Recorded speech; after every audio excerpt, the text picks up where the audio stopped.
Story 1. By Matt. I was taking a road trip with my good friend Carter to visit some other friends from college. The drive was pretty far, about 15 hours, but we thought with the both of us, we should be able to do it in one long go. I started driving first, then about 4 hours in, Carter took over. The plan was for me to sleep while he drove, but I genuinely couldn't. I don't know what it was, but I was never able to get comfortable.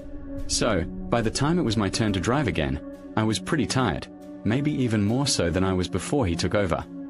I was still able to keep my eyes open and pay attention to the road, but somehow I never noticed the gas tank getting really low. We were driving Carter's old Chevy, which didn't have the fancy tech to alert you when your tank is low. There was just a gas gauge that I never even looked at. Wasn't until the car started sputtering that I quickly realized we had nothing in the tank. Carter quickly woke up and started searching on his phone for the nearest gas station. But not even 30 seconds later, I had to pull off the highway because the car wouldn't accelerate anymore. I felt so stupid. Even worse, Carter said the closest gas station was 4 miles up the road. We were kind of in the middle of nowhere. It was just plains all around us and there were no other cars on the road. We talked over our other options for a few minutes, but ultimately Carter decided he'd walk to the nearest gas station and bring back a canister while I stayed and just watch the car. Maybe not the best plan, but it felt like a waste to call for help and have to pay $200 just for some gas when the station was still within a walkable distance. Although it was 1 a.m. and dark outside, Carter didn't seem bothered as he left the car and started heading down the road. Within a minute, he was out of sight. I sat back and basically just thought about how stupid I was for getting us in this situation. But just a couple minutes later, I saw headlights coming down the road from up ahead. They came down and passed by, but they were going much slower than they should have been. I think the speed limit was 55 or 60 and they passed by going maybe 15 or 20. I watched in the side mirror and they didn't speed up after passing. They slowed down even more, eventually stopping and doing a 3-point turn to come back around. Honestly, I didn't want to admit I was out of gas or needed help or anything. And I didn't have to. They came back down the road and passed by even slower this time, like maybe 5 miles per hour, probably staring through the windows at me before picking up speed and heading back the way they initially came from. What was that about? I kept my eyes glued to the road for the next few minutes, waiting to see if they came back around or not. I had a pretty bad feeling about it. Maybe it was just my gut, but I started to think something could go pretty wrong soon. I got my phone out and called Carter. I just wanted to let him know and maybe to hurry up if possible, but the phone rang all the way through. He didn't pick up. That definitely made me worried, but maybe he just had his phone on silent or lost service along the road. I waited a minute, then called again. Still nothing. At this point, I definitely wasn't being rational, but I made the decision to ditch the car and try to catch up with Carter. I think it had only been 10 or 15 minutes since he'd walked away, so if he was still walking, surely I could jog and catch up in just a few minutes. I got out and made sure to lock the car, then started jogging down the side of the road. It was real quiet out there. So quiet that every time I took a break from running, I'd notice the ringing in my ears, only because there was not even the slightest sound to drown it out. I jogged for 15 minutes. I thought I would have caught up to Carter by then, unless something made him start jogging or running for some reason. I decided to pull out my phone and call him once more, and it was just then that I heard the sound of it ringing. It was very faint in the distance somewhere off the side of the road. I looked out at the nothingness past the shoulder of the road and just barely I could see a light glowing in the grass. My body tensed. Carter. He didn't respond. I couldn't see anything at all aside from the dim phone screen glowing.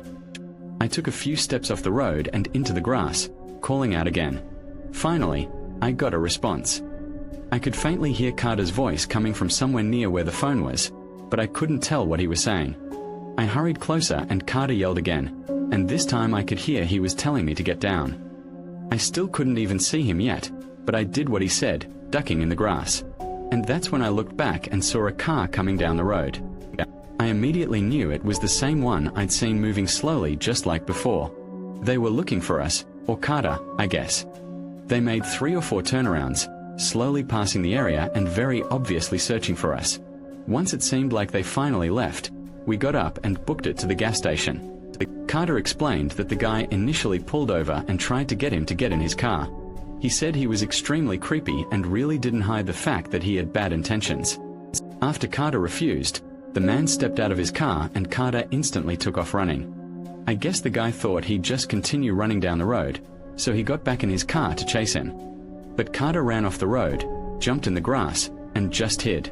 At some point, his phone flew out of his pocket, and he was too scared to get up and reveal himself, so he just stayed hidden. Anyway, we got to the gas station and were able to get help. We also told the police about the guy, describing his car and everything, but they never found him. It was very much a horrifying close encounter, and I feel really bad even still for being the reason we were put in that situation. One thing's for sure though, I'll never forget to fill up the gas tank ever again. Music Story 2, by Anonymous. This was back in 2014. I almost never went on road trips back then because I rarely had time to take multiple days off just to drive, plus the additional time to actually enjoy the vacation. However, I was in between jobs when my family was planning a surprise birthday for my dad turning 50. Back then, gas was way cheaper than it is now, and flying was a lot more expensive in comparison to the gas prices. So, both to save money and because I didn't have a job at the moment, I decided to make the drive. To be safe, I made it a 3-day road trip. So, after the first full day of driving, I pulled into the nearest motel and booked myself for the night. It wasn't the nicest place, but I didn't mind.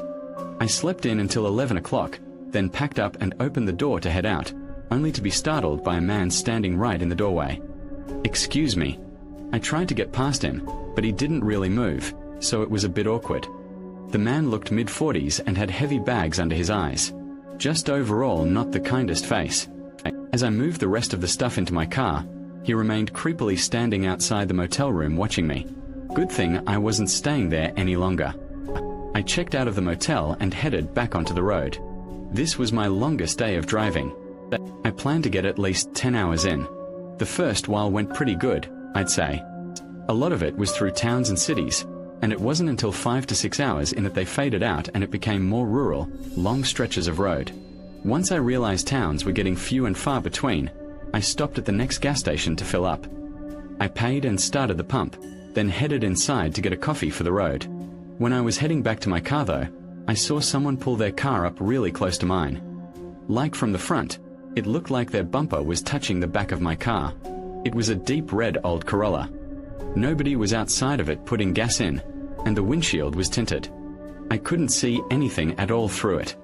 But knowing someone was in there, I couldn't shake the sense that they were watching me. I took the pump out and got back in, leaving the gas station.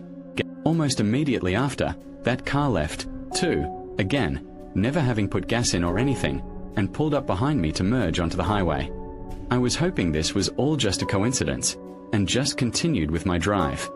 I noticed them behind me for a while, maybe 5 or 6 cars back, but as the sun set, I couldn't really tell what cars were what. I could only see a cluster of headlights behind me.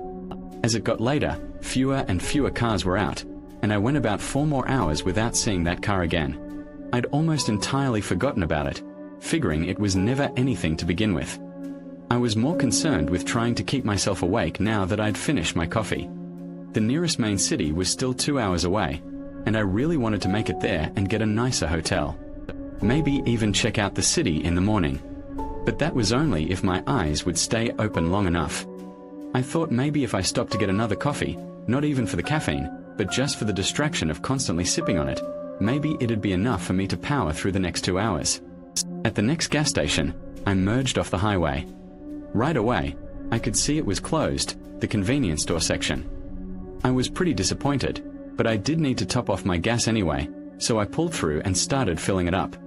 Almost right away, I saw a single pair of headlights pull off of the empty highway and begin down the exit ramp toward the gas station. This place was already creepy as is, just a standalone dark gas station with nothing around it. Couldn't even see past the outdoor lights. So, when I recognized the car coming down as the deep red Corolla from the other gas station, my heart rate instantly picked up.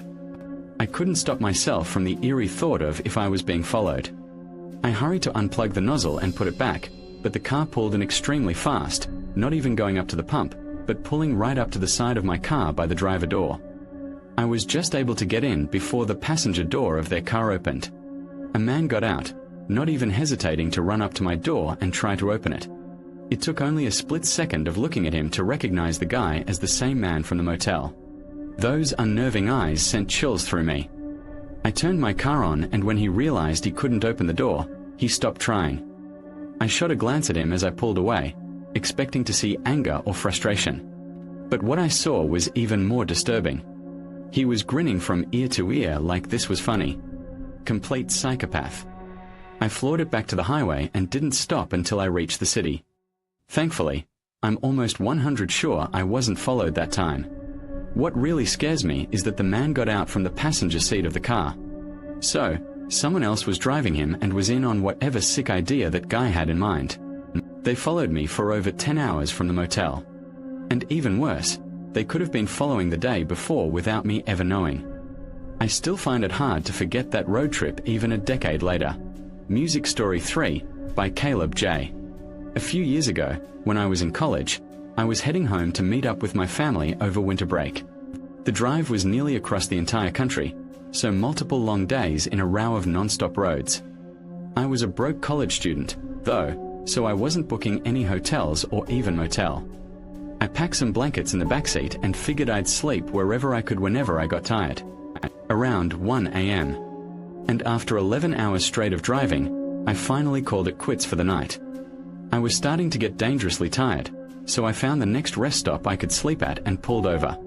It was one of those small pull-offs right on the side of the highway meant for just a few cars or trucks. It had a little building with what looked like a washroom and a couple vending machines. There was only one other car there parked in the spot farthest back, so I parked in the opposite spot to give us both some privacy. Then I got up to stretch my legs and used the restroom real quick. It definitely wasn't clean in there, which was kind of gross, but I did my business, then left to go back to my car. When I did, there was a man standing right outside my window. He was looking in at what I had in there. Can I help you?" My voice visibly startled him. He nervously took a few steps back and chuckled, saying he was trying to see if I was in there to ask if I had some cash for the vending machine. My car was basically a fishbowl. All clear, untinted windows that you could easily see whether or not I was inside, so there was no reason to be pressed up to my windows looking in like he was. "Yeah, I got no cash on me." "Sorry, man," I said, walking around him to get back in my car. But to my surprise, he didn't leave. He actually tried to start another conversation, asking me what brought me out here tonight. I'm on a road trip. I'm sorry, but I really need to get some sleep. I can't really talk right now." I got in my car and the guy did a sorry wave, then walked down to the other car and got in. I was a bit relieved to see he got in the car and wasn't just a homeless person being creepy at a random rest stop. To be honest though, I think I was too tired to even feel uncomfortable or care what that man was up to. I just wanted to sleep. Thinking back on it though, and in a normal state of mind, I probably would have just left and gone to the next rest stop. I reorganized the mess in my front seat, tossing everything in the back, then leaned my seats as far back as I could and tried to get comfortable. I had my eyes shut for just a few minutes before I could tell some lights were moving around outside my car, which made me open my eyes to see what it was. I sat up, seeing in the mirror that that guy had moved his car right up behind mine. I watched for a minute, unsure why he'd moved at all. But with things getting a little too creepy, I knew I had to take the L and just find somewhere else to sleep. I pulled my seat back up, tossed my car in drive, and got back on the highway. I had a few unfriendly words to say under my breath about that dude as I pulled away. There weren't a lot of places to stop at on this stretch of road, so this inconvenience was going to cost me at least 30 to 40 minutes. It was dangerous how tired I was on this drive. My eyelids would close for a second or two, then shoot back open once I realized I was dozing off. This pretty much went on and off the whole way until finally I reached the next rest stop, or what was a rest stop. It looked very similar to the other one, except it was without a doubt abandoned or out of service. The building was all taped up and decaying, and graffiti covered most of the exterior. Still, it was a place to pull off. And I figured I wouldn't have any issues sleeping here just for a few hours. Not sure if it was because the place was quiet and abandoned or me just being really tired, but I passed out within a minute. I have to say, before I woke up, I got some pretty good sleep. I think I slept from 2 a.m. to 4 a.m. before I woke up violently to a crash against my car. The whole car shook as I scrambled to figure out what the hell happened. I looked in my left mirror, seeing a car's headlights parked right behind me. Then I looked in the right mirror. There was a man right beside my car with a metal baseball bat. He swung it again, bursting the back window. I kept yelling, "What the fuck?" over and over, trying to get my keys and get away. The man came up to the passenger window, where I then saw it was the guy from the other rest stop. He had this sinister smile and started taunting me, saying liar repeatedly as he kept swinging the bat against my car, then staring at me with that smile and calling me a liar again. I didn't know what he was talking about, but I was able to get the car on and leave before it got worse. I called 911, phone shaking in my hand as I drove away. I was able to meet up with an officer at a gas station where I explained the incident and was able to take note of the damage to my car. 2 windows were shattered and dents were scattered all over the doors, and somehow I didn't notice that my back right tire was also slashed and almost flat. Another officer went to the abandoned rest stop, finding all the glass shards on the ground, but the man was already long gone. They notified all the patrol cars of the man's appearance and vehicle, but came up empty-handed. After being stuck in an unknown town for a few days to get my car fixed, I was able to make it home safely. It's crazy how insane some people are. I mean, I assume that guy lost his over something as simple as me not giving him a few bucks for the vending machine, or even just not wanting to talk to him at 1 a.m. on the side of a highway. The fact that I